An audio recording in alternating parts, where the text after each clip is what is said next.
ফেনীর রামপুর 18 নং ওয়ার্ডে লাদুমিয়া সড়কের পাশ দিয়ে বয়ে গেছে পাগলিছড়া খাল।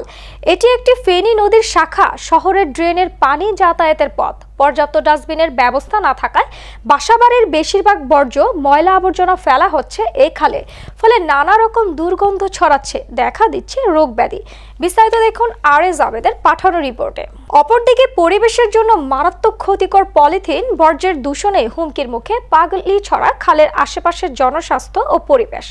সংশ্লিষ্ট সূত্রে জানা যায়, ফেনী পৌরসভার কয়েকটি ওয়ার্ডের প্রায় 1.25 লাখ মানুষের পানি নিষ্কাশনের একমাত্র পথ এই পাগলিছড়া খাল।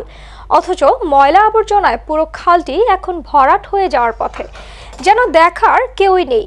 ভালো কোনো ডাস্টবিন বা স্যানিটাইজেশন ব্যবস্থা না থাকার কারণে বেশিরভাগ বজ্রই এই খালে ফেলে মানুষ। এর কারণে মানুষ নানা রকম রোগ বিধি, ডায়রিয়া সহ আমাশা শিকার হয় এবং কি হচ্ছে বাড়িঘর সব এবারে ডুবে গেছে, রাস্তাঘাটও ভাঙি চুরি সব নষ্ট হয়ে গেছে।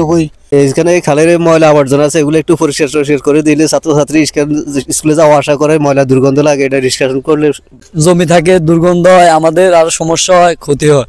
এখানকার ভূমি অফিস ও সরকারি নকশা অনুযায়ী এই খালের গড় প্রস্থ 18 ফুট, কিন্তু অবৈধ দখলদারদের জাতাকলে পড়ে স্থান বেঁধে এর প্রস্থ দাঁড়িয়েছে এখন 4 থেকে 6 ফুটের ড্রেনে। এই বিষয়ে স্থানীয় লোকজন বলেন, মারাত্মকভাবে দূষিত হচ্ছে পরিবেশ। এর থেকে পরিত্রাণ না হলে ফেনী পৌরসভার অনেক বাসিন্দাদের স্বাস্থ্য মারাত্মকভাবে ঝুঁকির সম্মুখীন হতে হবে।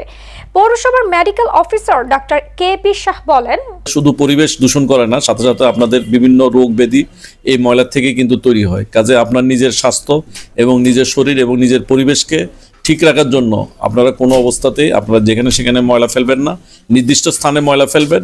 ওই স্থান থেকে ফেনী পৌরসভা আমাদের যে পরিচ্ছন্নতা কর্মী আছে, পরিচ্ছন্নতা কর্মীরা সেখান থেকে আমাদের ময়লাগুলি নিয়ে আসবে। আপনাদের প্রতি আমাদের একটাই অনুরোধ, একটাই আবেদন, আপনারা যেখানে সেখানে ময়লা না ফেলে নির্দিষ্ট স্থানে আপনারা ময়লা ফেলবেন।